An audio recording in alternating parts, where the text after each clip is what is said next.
Come on in the room. Hello, everyone. Welcome once, welcome twice, welcome in the name of Jesus Christ. How's everybody doing this wonderful Monday evening? Give everybody a minute to jump in. Jump in, jump out. Introduce yourself. No. So when you come in the room, say hello. It is Monday the 23rd. It has been a crazy Monday, should I say. But it is a good Monday. Hey, Antoine, how are you? Peaches. Was that Lynette? Lanita? How you doing, baby? How's everybody doing tonight? It is, whew. Tell me where y'all from again. I know some, I don't know all. Tell me where you're from. We have been, oh boy, in this transition of home remodel and getting children in school. But so many great things have been happening that I can't even complain. Come on. My husband just popped up in here looking crazy because I'm just sitting in the corner. Okay, Peaches, right? You in Louisiana. You got the, next time we come to Louisiana, we got to get a shout out so we can meet up, say hello, all of the good stuff.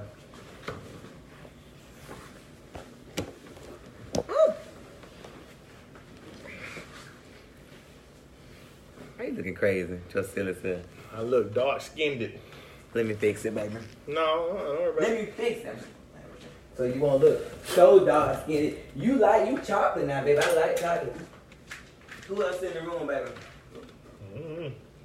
baby? Sat on or something. Wow, that girl.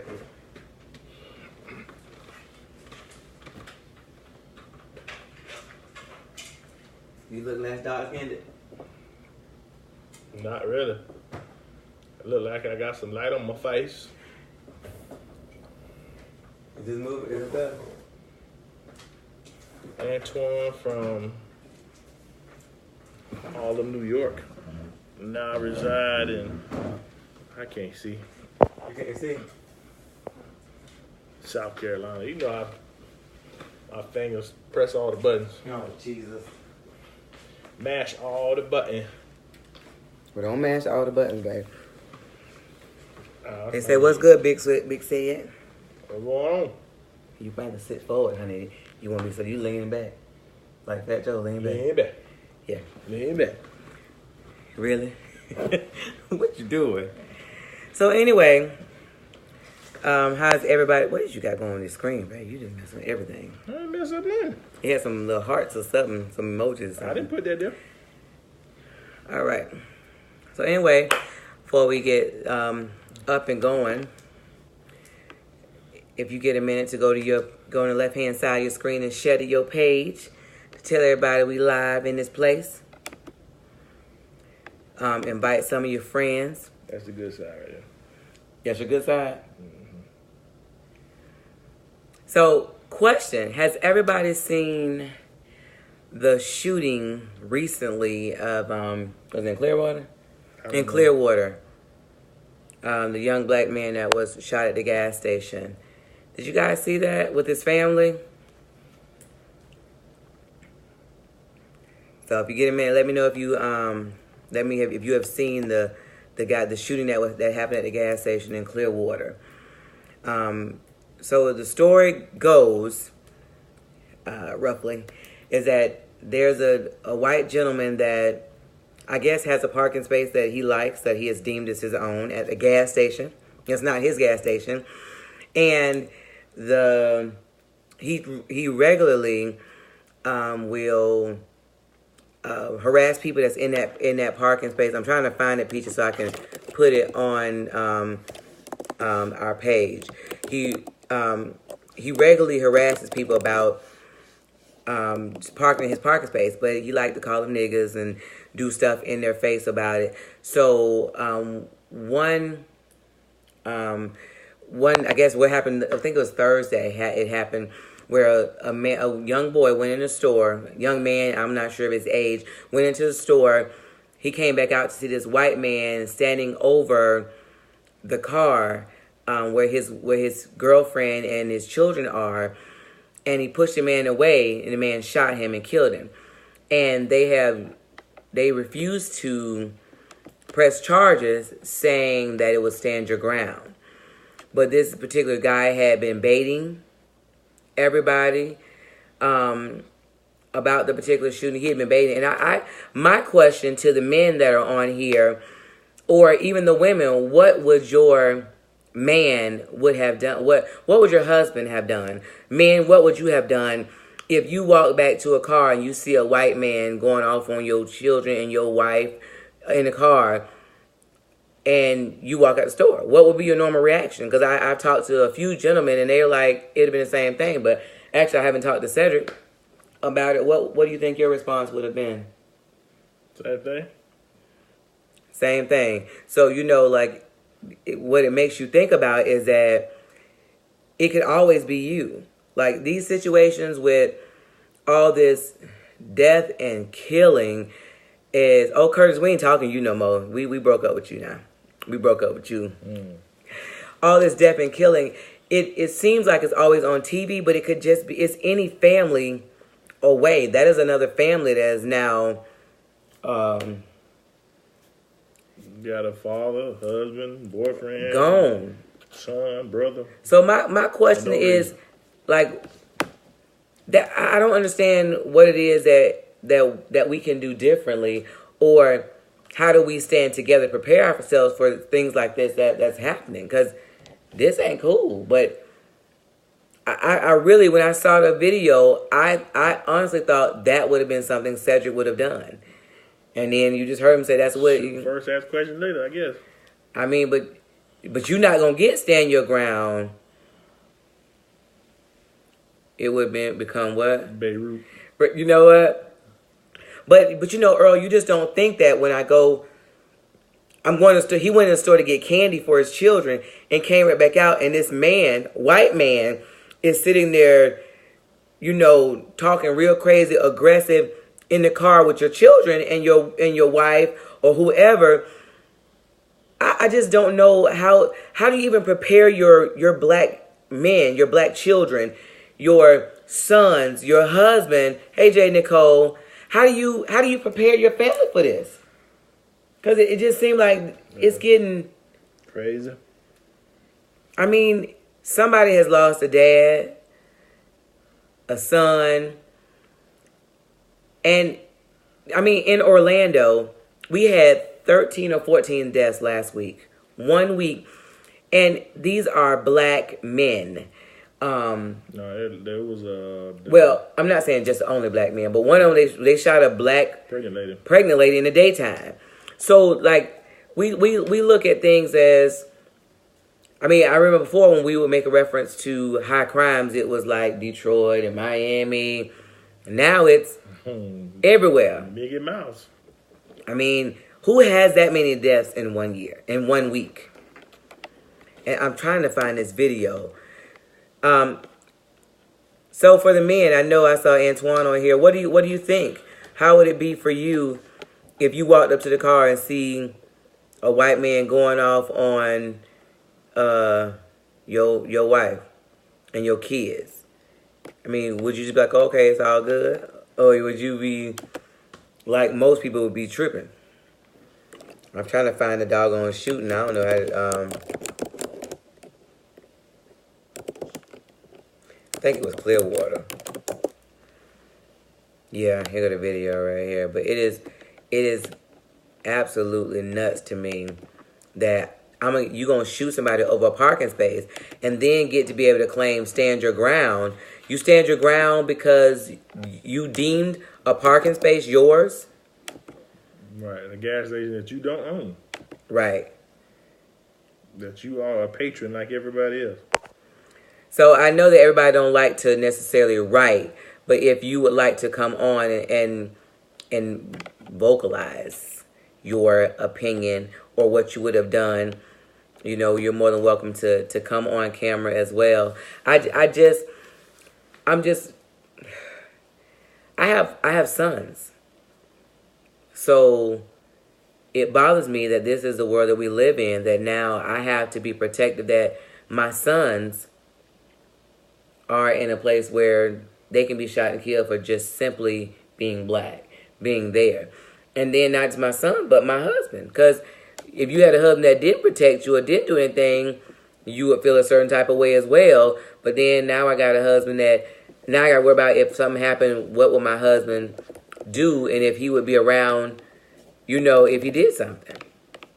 I'm going to post the link to this story in this particular chat so that somebody, if you want to look at it later or whatever, you can look at it. But they are not charging this man at all with this crime. How do they even justify that though? You're right. As Paul Mooney say, he got the complexion for the protection. But how do you, I mean, anybody else feel discouraged when it comes to stuff like this? Because this is family issues. You got marriage issues, but more and more now, there's a club of people that have lost family members to police violence. And it's just becoming... You want the police? Well, I'm saying police. I'm just saying police violence, but I'm going to say shootings and stuff like that. But it's just a war on black men like crazy. Yeah, but that's not anything new. So but it's on steroids now. You wouldn't say there's more? No. I think it might be a little more since Trump took office. They're a little more emboldened, but it has always been the case. You just didn't hear about it as much because it wasn't camera phones and all that kind of stuff. It's more documented now, but it's the same. It ain't changed.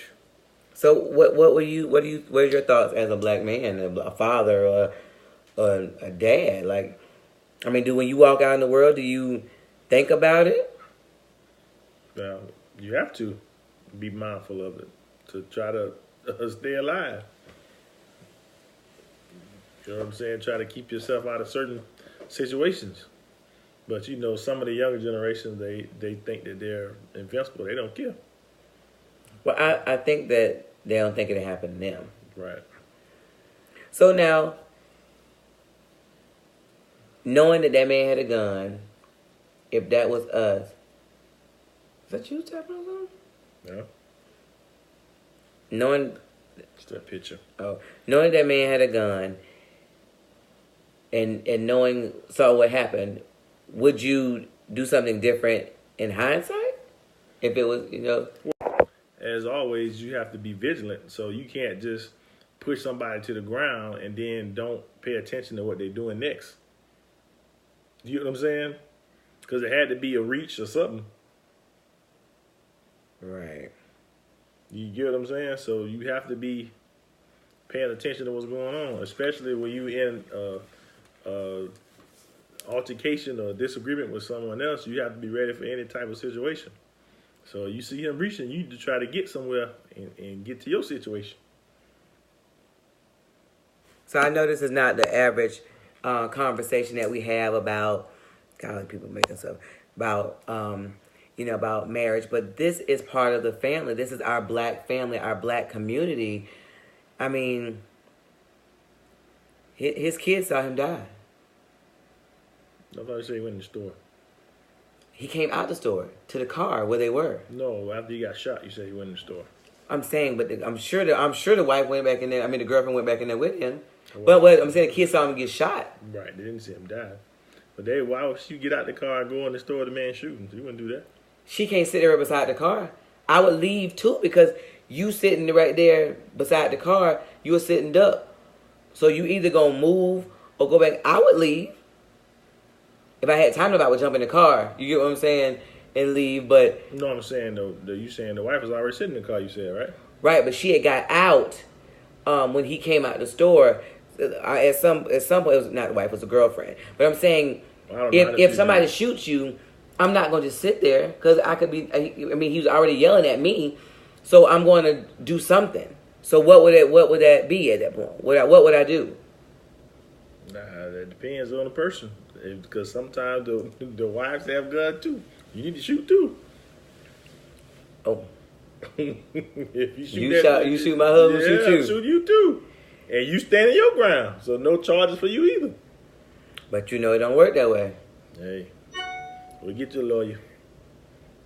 I got a good lawyer. We'll get you a lawyer, no problem. Yeah. I just don't know in this world. I know a lot of black men that their response would have been exactly how that guy's response was. Right. And well, and how does that going forward affect the family?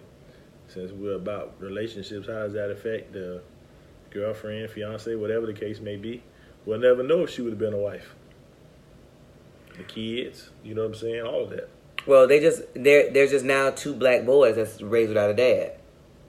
And we already have this cycle of single moms and women raising boys and things like that, and dads not being.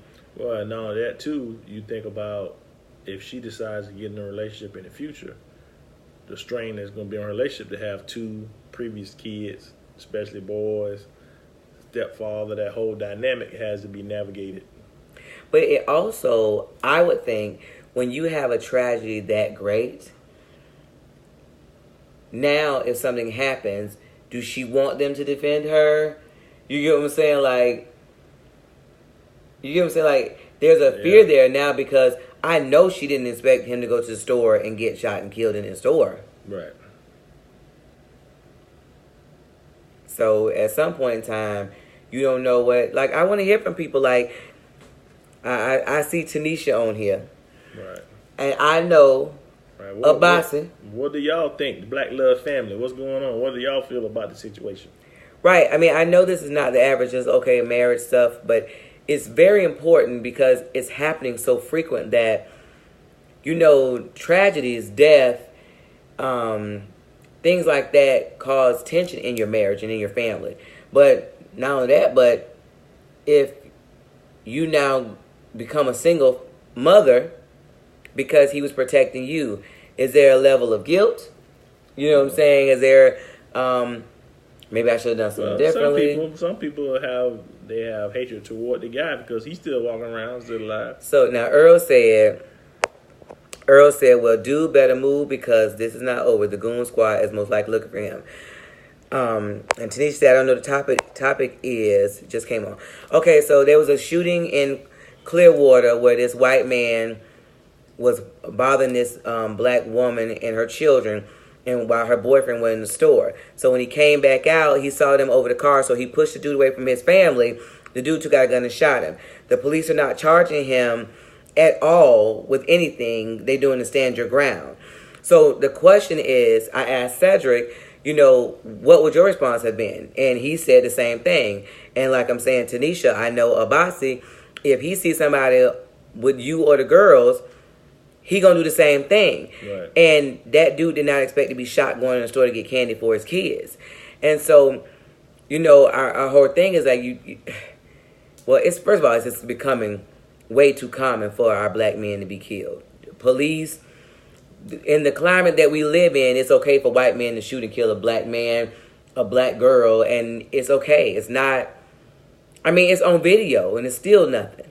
Like, there's always...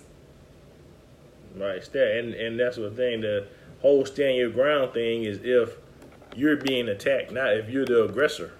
So they use that law when it's not supposed to be.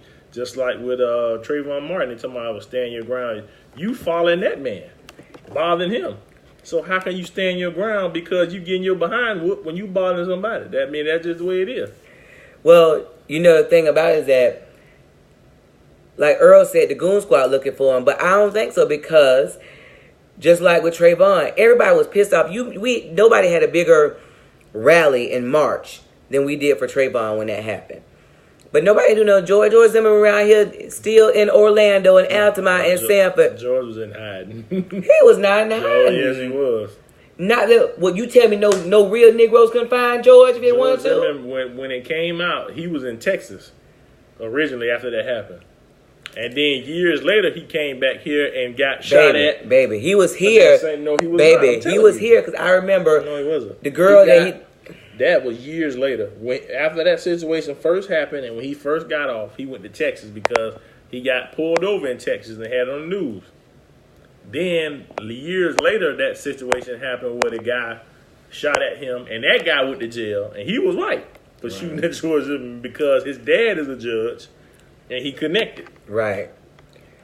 Well, so that's what that is. That he been on the down low here and there and everywhere. But I'm telling you, he was spotted around at some places around. Yeah. He was too. He was not in no places where no black people were hanging out. He was too common, Cedric. I mean, he wasn't. The situation he got in was with other white guys, just like. When he got punched in the face at that bar, that was like a biker salon. It wasn't any saloon or whatever you call it. There wasn't no Negroes. I was like salon. Saloon or wherever the bikers go to have their brews. Well, I just know that at this point in life, these are conversations we have to have now. So I got to be afraid, because I'm not worried about if something is going down, somebody bothering me, whether Cedric's going to protect me or my children or not. Not at all. But my biggest fear would be that if that happens. Well, but for me, it's different because that's always something I have to look out for anyway because of my size, because people always, first thing is, with me, they want to shoot. They don't want to have no altercation with me. True. Because, the size difference. So, for me, that's something that I'm always wary of anyway. So, I'm looking to see if you go on to reaching and all this type of stuff. Most people don't have that in their mind because, they're the same size as everybody else. So... Well, and that's true. That's always, because I know people say, well, you got the big husband, whatever. Because even when Cedric if we're somewhere, we having an altercation, if somebody had some words with me, like even in the traffic, remember the time it was a guy, I don't know if he's wanted me to go faster or he went around, I don't remember what it was, but he pulled up at the light and was acting like he was about to do something, and Cedric was leaning back in the seat. When he leaned up, then things shifted. So, But then that's another thing too, because just like when the police pull you over that time, they out the car with guns blazing for no reason, for a traffic stop, just because you're big. Right. It has it's a double-edged sword for you. So Tanisha said, Bossa feels as if that guy started it trying to take the law into his own hands. He had no right to approach her about that parking spot. He's not the police, and that's what I'm talking about, Tanisha. But there's a history. Everybody said that this guy does that all the time and that he's been calling people niggas and doing stuff like that. So this is not his first time. He's known for doing that. So he has been baiting people, waiting on a turn to shoot somebody. Because why you got that gun on you like that? You went into altercation, but that's what he does at that particular store.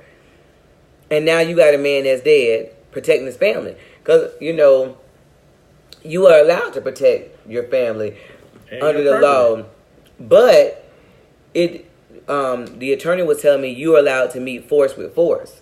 Correct. So if I push you, you can't shoot me. That's not force with force. Right. And for him to push and pull out a gun, that was a bit drastic. Well, said was about to shift.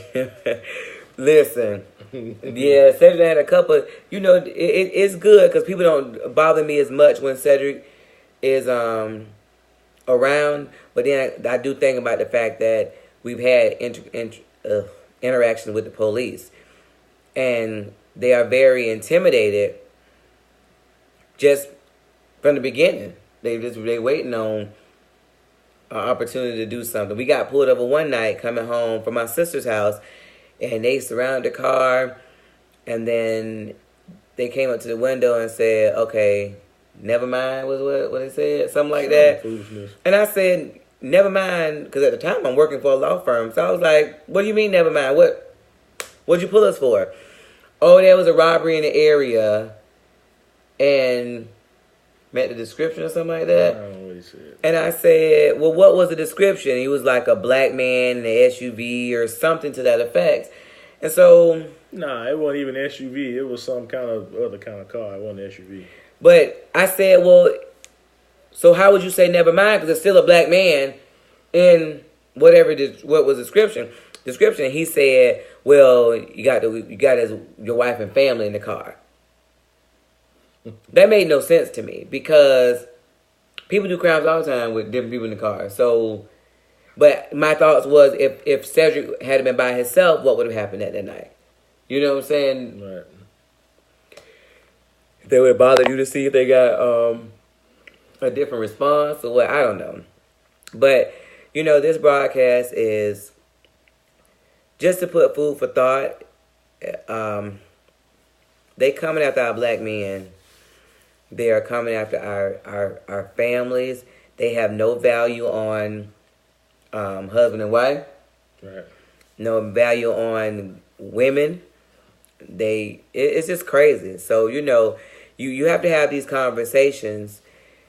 And especially if you got a husband or a wife that's a hothead. You got to be able to have some conversations in times of crisis. Now that understandably you can change those circumstances, but for anybody else, I'm saying it's times where you might have to back up. Nah, you gotta think that thing all the way through. That's just crazy. But I tonight is one of those moments where it's kind of like I really think that we need to keep our community, our families, our marriages. When your husband and wife leave out that door, you better cover them in the blood of Jesus. You better pray for them because you do not know who or what is lingering down the street and got some up their butt and want to be bothered with somebody. Down the street, round the corner. Down the street, round the corner. So tonight we're going to end this little earthy. I don't know if we would talk about it, but if you want to start doing it earlier so you can, at 7 as opposed to 8. I don't know. We'll see. Hopefully I'll be on days soon, so we'll see. But yes, Lord, because mine is definitely a high head, and I'm so scared tonight. Right, and like I know Bossy, he'll put in their life, but people just don't have, and especially black man with dreads. That's the first thing. They black men. Cedric is big and black. And I got the beard too. They don't like that. I don't know what it is about the beard thing. Like the beard thing. Beard and dreads. Yeah. And dark skin. Yeah. All those are really like negatives when it comes to stuff like that. But it's that's how they did. The darker you are, the worse you are. That's crazy. And you got somebody here with no criminal history, ain't never been arrested, but yet still, you get in the elevator, and she gonna grab her purse. It's all right. I'm grabbing mine too. That man want me stealing. I'm grabbing mine too. So anyway, like I said, we'll put up our series, but I just want to talk tonight briefly about. This is crazy. I just really think it's nuts, honestly. I know tomorrow is gonna be a crazy day for me, and so I'll be a little busy. But thank you guys for joining us. That's right. Don't forget to share. Go to YouTube and subscribe. Share this video. Subscribes. Hit the bell. And all this here. Anyway. That's how you subscribe. Push the button. Smash the button. Smash it. Smash it. Right. Y'all see this wonderful painting my daughter did? Her tiger. I really did it. You did it? Yes. But anyway, we will keep in touch. I'm speaking at a women's event here soon, and it's actually I'm actually getting pretty excited about it. It's called Flourish. Yeah, you gotta give me that date too, so I can talk to the peoples. I don't know what you're talking about, but okay, we'll talk about it after. All right, we love you guys. We thank you so much for joining us. We didn't schedule this one, but things have been going a little crazy. Once everybody get off to college, I think life will settle down just a little bit. Once we get some of this remodeling done and have a spot where we can set up, where we don't have to try to find a spot every week. Yeah, because every week is a different project going on. All right, place we shooting this thing. So we're gonna build a studio. Oh, we're gonna rent it out. I'm making beats. Your son said he's gonna rap. His name's South God. We're sticking to the producing. He said he's gonna do South God. Making beats. But anyway, guys, have a good night. I pray that God protects your family, protects you, and keep you guys safe from any hurt, harm, or danger, and that no weapon formed against you will prosper, and that this week will be a great week. Have a good night, and we love you. What's that, kiss and make up? That's right. Oh, Jesus. Oh, start the camera down.